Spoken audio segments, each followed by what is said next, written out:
Bismillahirrahmanirrahim.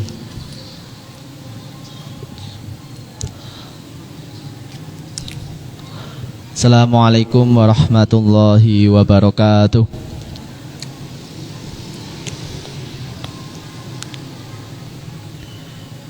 Liridho illahi ta'ala wa li syafaati rasulillah wa khususan ila musannifil hadal kitab Syekh Syarifuddin An-Nawawi. Allahumma firlahum warhamhum wa'afi wa'fu'anhum.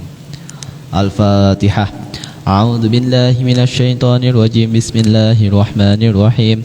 Alhamdulillahi rabbil alamin arrahmanir rahim maliki yaumiddin. Iyyaka na'budu wa iyyaka nasta'in ihdinas siratal mustaqim. Siratal ladzina an'amta 'alaihim ghairil maghdubi 'alaihim waladdallin. Amin. A'udzu billahi minasyaitonir rajim. Bismillahirrahmanirrahim. Assalamualaikum warahmatullahi wabarakatuh. Alhamdulillahirabbil alamin. Alhamdulillah wa syukurillah wassalatu wassalamu ala rasulillah Sayyidina Muhammadin wa ala alihi wa sahbihi wa mawalah, amma ba'dah. Ingkang kula takdimi para alim ulama sepuh saha pinisepuh wonten ranting Kalibeber sedaya, ingkang kula takdimi sedaya pengurus NU ranting Kalibeber, ingkang kula hormati ugi sahabat-sahabat semua GP Ansor Banser semuanya yang semoga selalu berbahagia. Alhamdulillahirabbil alamin. Pada kesempatan kali ini kita akan melanjutkan kembali nggih Bapak Ibu semua para rawuh pengaosan kitab Arba'in Nawawi hadis ingkang nomor 3. Kalau wingi pun 2 hadis yang sudah kita pelajari sareng-sareng. Kang pertama bahas niat, ingkang kaping kalih hadis ingkang menjelaskan tentang trilogi keislaman, yaitu Islam, iman dan ihsan. Nah niku pun dua hadis. Tidak kalah penting niku nggih dari hadis-hadis induk kemarin, hadis yang ketiga niki kita bakal ngaos hadis yang ketiga. Nggih. Monggo bismillahirrahmanirrahim. Qala al-musannifu rahimallahu taala wa nafa'na bihi wa bi ulumihi fid dharain amin amin ya rabbal alamin. Al-hadisus salis. Al-hadisus salis an Abdurrahman Abdillah ila akhirih. Al-hadisu utawi iki lah hadis as-salisu kang kaping 3. Jadi hadis yang nomor 3. Iku an Abi Abdurrahman. Iku an Abi Abdurrahman saking Abu Abdurrahman Abdillah ibnil Khattab radhiyallahu taala anhuma. Rupane Abdillah bin Khattab radhiyallahu taala anhuma. Hadis yang diriwayatkan dari Abu Abdurrahman. Nek hadis pertama dan kedua kemarin yang meriwayatkan niku Abu Hafs, tegese Umar bin Khattab. Nah nek niki Abu Abdurrahman niku putrane Umar bin Khattab. Jadi anaknya Umar bin Khattab yang meriwayatkan. Diceritakan dalam satu riwayat Abu Abdurrahman ini selain alim keilmuannya juga termasuk pemberani, sama seperti Umar bin Khattab. Umar bin Khattab kan polwanene nggih, nek enten sing menentang keislaman, dia berani menjadi ujung tombak yang paling depan. Umar dijuluki sebagai singanya Allah atau singa padang pasir niku Umar. Di Islam itu terkenal dengan keberaniannya, ketegasannya niku Umar bin Khattab. Nah, putranya juga ternyata tidak jauh dari bapaknya, tidak jauh dari Umar, yaitu Abu Abdurrahman ini juga terkenal dengan keberaniannya. Pada saat itu pas ajeng perang Uhud nggih, ajeng perang Uhud Bapak Ibu sedaya niku Abu Abdurrahman pas niku pengen derek perang, pengen ikut perang Uhud. Dan diriwayatkan niku pas itu usianya masih 13 atau 14 tahun, sekitaran sak monten jal. Bayangke nek tiyang sak niki nggih cah lanang usia 13 tahun 14 tahun dikon perang nggih pun jarang. Pun ya hitungannya pada saat itu termasuk anak yang sangat pemberani. Beda dengan kita saat niki nggih nek Usia sak monten nggih pingine ning omah mawon kon mondok nggih angel ken napa? Ken adoh saking wong tua nggih pun nangis. Nah niki kan berangkat perang. Nah, tapi saat itu Umar melarang. Kamu usianya belum saatnya ngoten. Nah, kemudian pas waktu perang Khandaq pas usia 15 tahun nah niku baru diizinkan sama Umar untuk ikut perang. Nah, niku saking ampuh nggih 15 tahun pun derek perang. Ngoten. Nah, terus juga selain terkenal karena tadi niku napa? Keberaniannya juga kealimannya. Nah, Abu Abdurrahman termasuk salah satu rawi hadis yang meriwayatkan banyak hadis. Dalam satu keterangan dikisahkan beliau itu meriwayatkan hingga 1.700-an hadis. Ribuan hadis diriwayatkan sama beliau. Nah, itu kan luar biasa nggih. Walaupun yang dinukil atau yang diambil sama Imam Bukhari dan Muslim itu hanya ratusannya. Artinya yang menurut Imam Bukhari Muslim itu tasih atau sahih itu hanya ratusannya, tapi ya termasuk luar biasa seperti itu. Nah, radhiyallahu taala anhuma.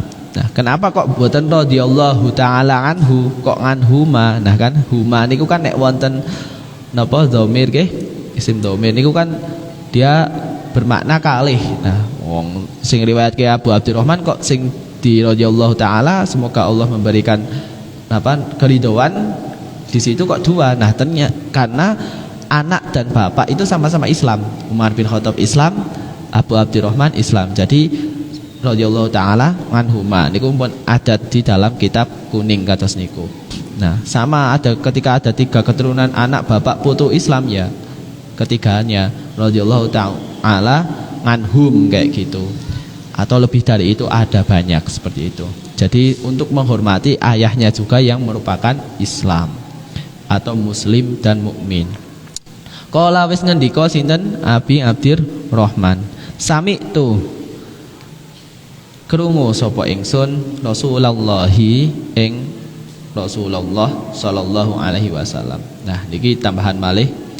Jadi sami'tu niku merupakan cara rawi atau cara meriwayatkan hadis yang paling tinggi, kedudukannya yang paling tinggi. Sami itu mendengar secara langsung, krungu sapa ingsun. Artinya rawi ini Abu Abdurrahman ini mendengar secara langsung bagaimana Rasulullah mengucapkan hadisnya kayak gitu. Nah, itu paling tinggi, paling kuat. Nah, Sami itu mendengar siapa Abu Abdurrahman, Rasulullah ing Rasulullah. Yaqulu ngendika sinten Kanjeng Nabi, Buniyal Islamu ala khamsin. Buniyal Islamu kebangun. Apa al Islamu agama Islam ala khamsin ing atase 5. Ing atase 5 pondasi kayak gitu. Ada fondasi-fondasinya. Jadi kemarin sudah dijelaskan trilogi keislaman nggih Bapak Ibu sedaya, para rawuh sedaya, bahwa Islam, iman, ihsan. Nah, itu yang membangun keagamaan, membangun kekuatan Islam, yang membangun bagaimana seorang muslim itu 3 itu. Nah, Islam ini, nah jadi 3 itu kemudian salah satu masing-masingnya itu punya fondasi. Nah, Islam itu punya 5 fondasi. Nah, Islam punya 5 fondasi. Ibarat Islam itu adalah sebuah rumah, nggih, dianalogikan atau diibaratkan kita sedaya. Misal Islam niku rumah nggih wonten atapnya, wonten pintunya, wonten jendelane, wonten sokone atau tiang-tiange ngoten niku. Nah, rupane syahadatu an la ilaha illallah. Syahadatu ting mriki ada 2 riwayat, bisa syahadati, bisa syahadatu. Syahadatu rupane nekseni an ing satune kelakuan iku la ilaha, ora ana pangeran kang hak den sembah iku maujud. Syahadatu rupane nekseni an ing satune kelakuan iku la ilaha, ora ana pangeran kang hak den sembah iku maujud illallahu kejaba Gusti Allah. Nah, itu ada riwayat lain yang menafsiri syahadati, bukan syahadatu. Syahadatu itu ketika dia menjadi khobar, dari al-islamu ala khomsin, dari khomsinnya kayak gitu. Nah, cuma kalau dia menjadi badal di dalam ilmu nahwu, badal. Nah, badal karena badal dari lafadz khamsin yang dijerkan, maka syahadati kemudian diharokati kasroh. Nah niku pengetahuan mawon. Nah, sama artinya sami mawon. Artinya nekseni. Nah, yang pertama niku nopo? Ingkang membangun Islam. Nah, ingkang membangun Islam ingkang nomor sepindah niku inggih punika fondasinya adalah syahadat. Nah, lah, Mas, tapi kalau ket lahir dari pernah syahadat juk pripun, tapi kalau Islam kan kata gini niku kelaku ket lahir, ujuk-ujuk lahir tapi urung syahadat tapi ngaku Islam. KTP-ne Islam, derek salat ning masjid nggih. Niki Bapak Ibu sedaya. Nah, niku banyak berlaku. Nah, ternyata jumhurul ulama niku sepakat nek misal kita panjenengan sedaya kok orang tuanya Islam, lahir dari orang tua yang Islam, terus apa namanya kita menjadi Islam, itu tidak perlu syahadat mboten napa-napa. Tidak perlu syahadat kayak gitu. Tidak disyaratkan untuk syahadat. Sing penting nopo? Sing penting benar-benar menjalankan syariat Islam, menjalankan rukun iman dan Islam. Nah, niku pun cukup sampeyan semua kita panjenengan sedaya diakui sebagai orang Islam kados niku. Nah, terus sing wajib syahadat sinten? Nah, sing wajib syahadat sing pertama orang kafir yang mau masuk Islam. Nah, nek saiki nek ngomong kafir ke apa namanya? Kontroversi ke. Kafir, Mas usah nganu ngomong kafir niko nganu seneng ngafir ke ngono. Kafir itu kan kalimat yang sangat kontroversi. Nah, mungkin nek bahasane sakniki non-is ya. Orang-orang yang non-Islam yang mau masuk Islam. Nah, niku wajib syahadat. Syahadatnya menurut jumhurul ulama boleh pakai bahasa Arab, boleh dengan terjemahannya. Intinya podo, sami mawon. Gusti Allah paham bahasa Arab, bahasa Indonesia, bahasa ya Jawa enggak lah ya, bahasa Indonesia. Nah, niku Gusti Allah paham. Yang penting diyakini dengan hati, diucapkan dengan lisan dan dilakukan dengan perbuatan. Niku wong ngucapke syahadat. Sing pertama wau sinten? Wong kafir sing badhe mlebet Islam, atau wong Islam sing murtad juk badhe mlebet Islam malih, niku wajib syahadat. Niku sing pertama. Nah, nek wong sing wis keturunane wong Islam wis rak perlu syahadat, sampeyan wis tergolong umat Islam ngoten niku. Nah, syahadatu an la ilaha illallah. Jadi tiada Tuhan yang hak dan sembah atau yang benar disembah kecuali Allah. Nah, maksudnya pripun? Tuhan itu nggih, istilah ilahun. Tuhan itu ada banyak di luar sana. Di luar Islam ada Tuhan, di Kristen ada Tuhan Yesus, Bunda Maria. Untuk Kristen Katolik dan Protestan beda juga. Di Buddha ada Tuhan Buddha Gautama dan sebagainya. Kemudian di napa jenenge di Hindu ada kita Tripitaka nggih di sing mriku ingkang mengakui Tuhan Siwa, Tuhan tertinggi 3 Siwa, kemudian siapa lagi niku nggih? Niku lah ada tiga Wisnu dan Brahma. Nah niku Tuhannya di Hindu. Nah niku kan Tuhan sami. Nah, tapi sing hak sing bener disembah itu cuma Allah. Jadi Allahu itu kalau secara nahwu sorofnya itu ditambah alif lam ma'rifat. Alif lam ma'rifat yang itu menerangkan tentang khusus, menunjukkan lafadz khusus. Ilahun itu Tuhan yang katakanlah belum jelas Tuhan itu siapa. Allah dikasih alif lam ma'rifat menjadi Allah, jadi satu-satunya Tuhan yang hak dan sembah kayak gitu.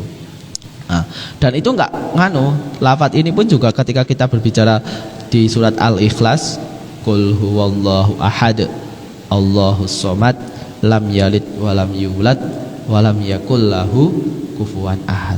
Qul huwallahu ahad, katakanlah huwallah, dia Allah, ahadun iku suci, zat kang siji. Allah itu cuma satu kayak gitu. Allah itu cuma satu, Allah itu zatnya satu gitu. Menjadi satu kesatuan kayak gitu.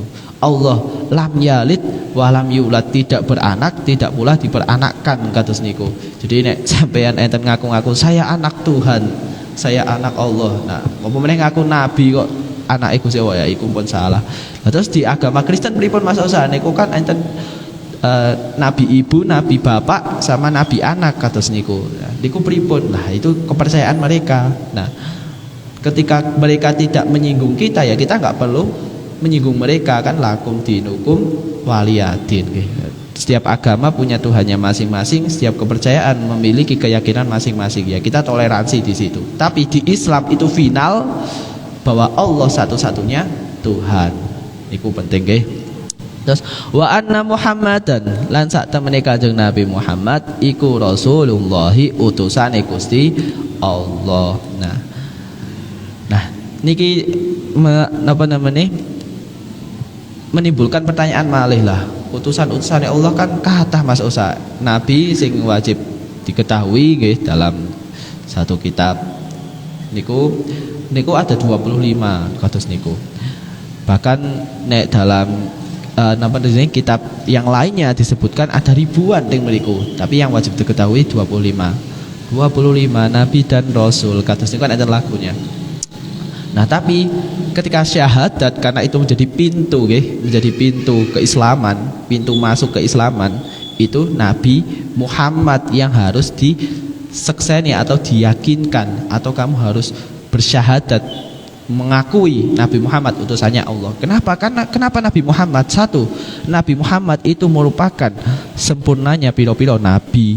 Yang menyempurnakan nabi-nabi sebelumnya itu Nabi Muhammad.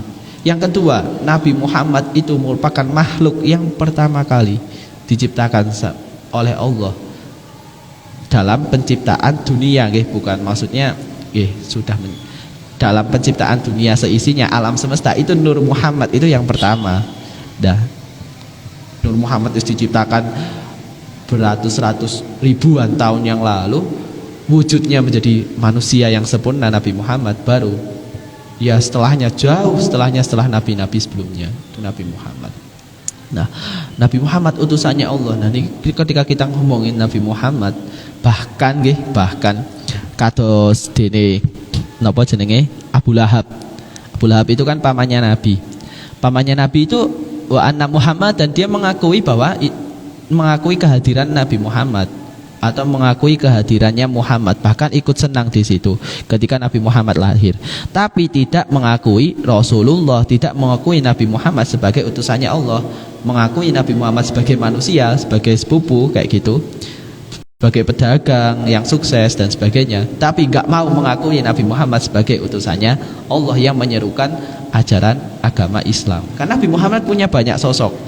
Nabi Muhammad pribadi yang satu tadi sebagai Nabi dan Rasul, ahli agama, pemimpin agama lah katakanlah seperti itu, yang membawa kitab suci Al-Quran. Nah, terus Nabi Muhammad juga sebagai pemimpin negara, sebagai dulu khalifah ya, dulu sekarang khalifah ngaku khalifah ya wis yo tutuk wae sirahe ya.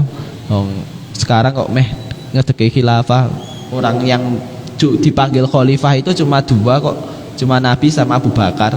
Umar itu nggak mau dipanggil khalifah, makanya sahabat-sahabat memanggilnya Amirul Mukminin. Nah, Nabi Muhammad dipanggil khalifah, Abu Bakar dipanggil Khalifatur Rasulullah atau setelah Rasul. Cuma itu, Umar dan seterusnya nggak, wah ini kok saiki wong saiki aku diceluk khalifah, pengen kedeke khilafah. Ampun nggih, jangan seperti itu kayak gitu.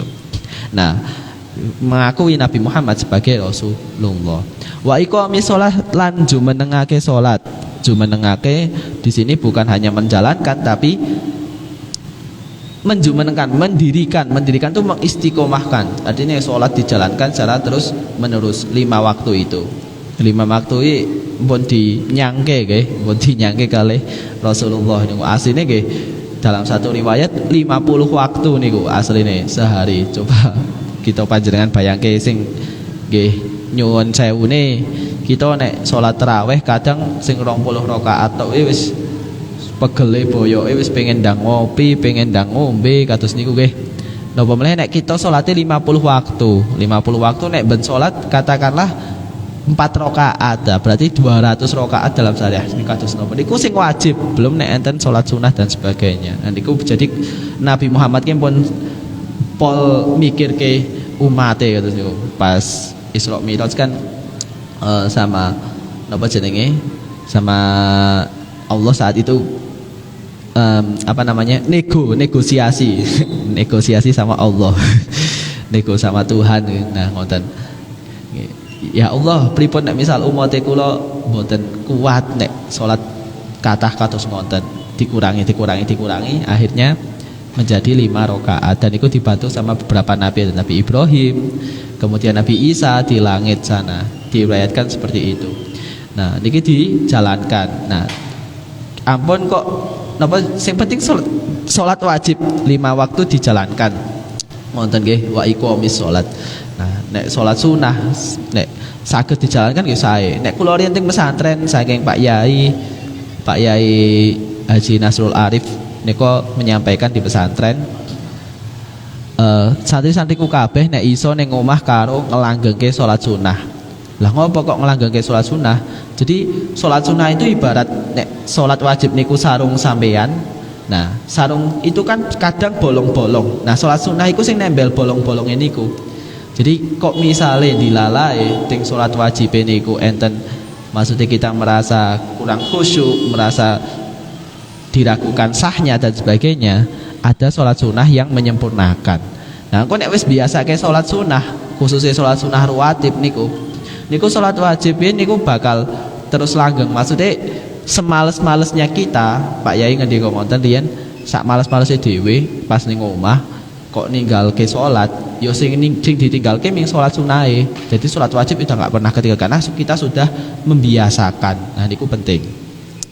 Wa itaiz zakat lan aweh zakat maringi zakat. Zakat niku napa nggih?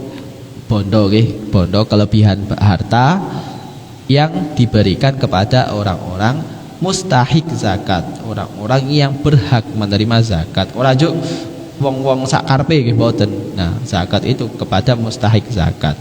Nah, khususnya zakat fitrah niku ada waktunya tersendiri. Zakat mal itu yo zakat bondo, zakat hasil gaji atau profesi kayak gitu. Nah, zakat fitrah itu waktunya di akhir bulan Ramadan. Kados niku. Nah, wa hajjil baiti lan haji mangkat kaji al baiti maring Baitullah kayak gitu.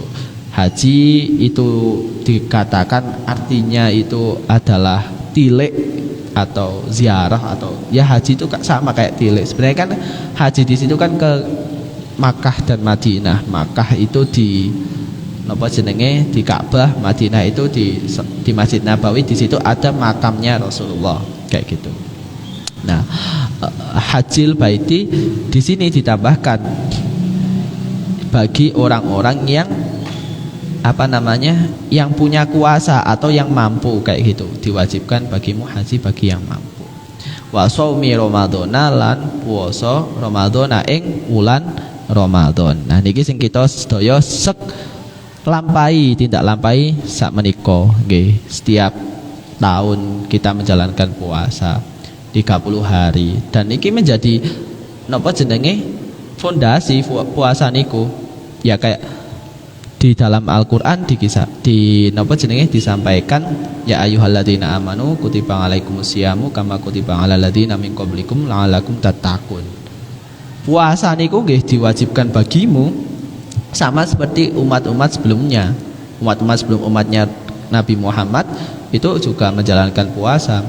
Tapi khusus umatnya Nabi Muhammad puasanya puasa shaumi Ramadan, puasa di bulan Ramadan. Niku khusus umatnya Kanjeng Nabi Muhammad kados niku.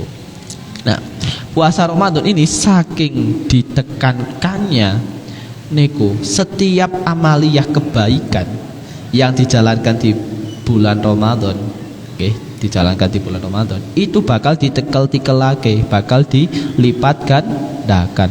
Yang tadinya katakanlah deres atau tadarus itu satu ayat itu dihitung 10 pahala, di dalam bulan Ramadan bisa dilipat gandakan menjadi 100 pahala dan sebagainya. Itu kalau secara matematika. Namun kan kalau pahala kan nggak perlu kita hitung secara matematika kan, ya itu menjadi kemuliaan tersendiri kayak gitu. Nah, sholat sampean sedekah teng bulan Ramadan, sholat sunah teng bulan Ramadan, tadarus Al-Qur'an teng bulan Ramadan, sholat tarawih teng bulan Ramadan, ngaos kados niki teng bulan Ramadan niku masya Allah ditikel-tikelaken. Jadi Allah itu benar-benar memberikan kebaikan, maha baik lah, maha Ar-Rahmanir Rahim niku sangat kelihatan di bulan Ramadan.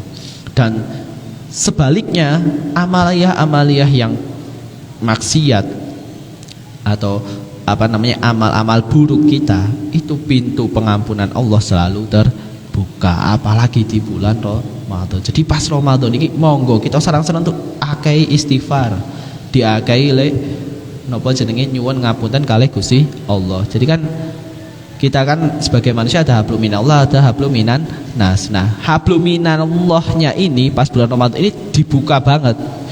Gampangane jalan tol iki pol apike. Nah, niku monggo kita manfaatkan itu untuk mendekat kepada Allah. Jangan sampai kok disia-siakan momentum Ramadan ini. Nah, niku. Nah, nek kula pesen mawon nggih panjenengan sedaya, para rawuh juga Bapak Ibu wonten mriki sedaya. Nggih, saderenge kita berbuka. Berbuka itu sebelum berbuka itu ada doanya kan. Nah, pas doa sebelum berbuka niku termasuk doa sing ijabah. Jadi saderenge kita maem niku doa Allahumma lakasumtu juga kita di situ berdoa supaya diampuni dosanya. Nah, Allahumma ij'al jannah wa a'udzubika minan nar kayak gitu. Itu boleh ya, apapun doanya. Jadi sebelum berbuka niku ojo kesusu mangan, ojo kesusu batal kesik tapi donga sik. Niku termasuk doa yang ijabah. Iman nek niku kelewatan. Nah, niku untuk hadis ketiga, rawahul Bukhari Muslim, diriwayatkan dari Imam Bukhari dan Muslim. Imam Sahihain lah, imam yang kitab rujukan hadisnya paling diambil di seluruh imam yang ada. Ngonten niku di sini diterangkan tentang fondasinya Islam. Nah, walaupun urutannya beda nih sama yang sebelumnya. Yang sebelumnya Hajjil Baiti wa Shaumi Ramadan. Yang sebelumnya itu Shaumi Ramadan baru Hajjil Baiti. Sama mawon, intinya atau prinsipnya sama, sami-sami 5 niku. Nah, kalau kemarin pas kula ngaos ting Pondok Ala Syariah kali khotob niku diterangkan ibarat rumah, syahadat itu adalah lantainya, lantai rumahnya, atau gampangane tempat berpijaknya itu syahadat. Kemudian iqomis sholat itu tiang yang mendirikan. Wa ita'iz zakat itu diibaratkan sebagai WC-nya. Nah, jadi zakat ini mensucikan harta dan mensucikan jiwa atau hati. Nah, nek sampean mboten zakat, mboten aweh sedekah, nah itu ibarat sampean maem tapi orang ngising, ya kotorane kan nyuwun sewune ya tetap di situ. Nah, Hajjil Baiti, haji itu ibarat atapnya. Wa Shaumi Ramadan itu ibarat dindingnya kayak gitu. Haji itu atapnya yang menyempurnakan. Nah, Shaumi Ramadan dindingnya itu yang melindungi kita dari serangan-serangan di luar itu. Insyaallah puasa itu enggak cuma menjadikan diri kita sehat, kuat, tapi juga terlindungi dari segala bala atau musibah kayak gitu. Musibah atau celaka insyaallah dilindungi. Kan enggak ada kisahnya orang mati karena puasa kan mboten enten. Pasti puasa menjadikan kita sehat. Wonten mawon al hadisur rabi'ah wallahu a'lam bisawab. Ini mboten enten pertanyaan nggih, mboten enten pertanyaan. Jadi kula cukupkan sekian, wallahu muwafiq ila aqwabit thoriq wal afu minkum. Assalamualaikum warahmatullahi wabarakatuh. Bismillahirrahmanirrahim. Wal asri innal insana lafi khusr illa alladziina aamanu wa amilus solihati wa tawassaw bil haqqi wa tawassaw bis sabr.